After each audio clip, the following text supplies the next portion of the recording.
doon sa pagkawala ni General Torre pagkasibak po sa posisyon niya.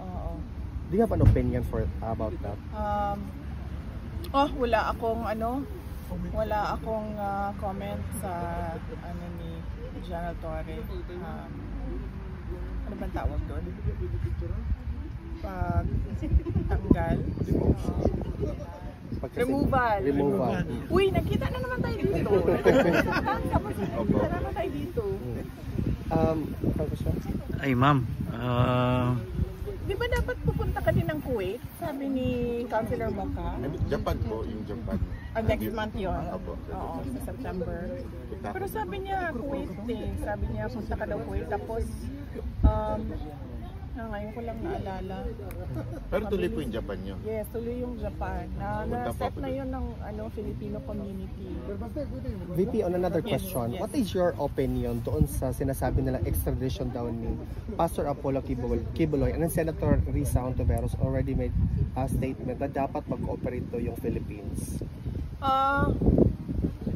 Well, unang-una, nasabi ko na yan lahat kay Pastor Apollo Quiboloy, no, as early as the time na nag-privilege speech si Migs Nograles about the franchise. So pumunta ako kay Pastor Apollo Quiboloy, and then sinabi ko sa kanya yung nakuha namin sa loob ng House of Representatives. So the plan noon was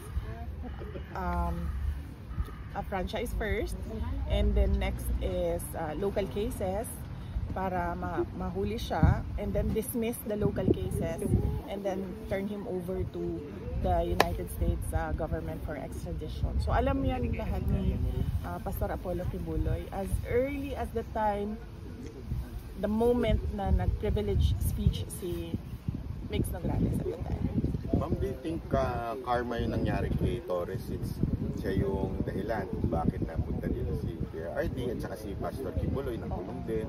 Sa tingin nyo, part ng karma sa kanya yun?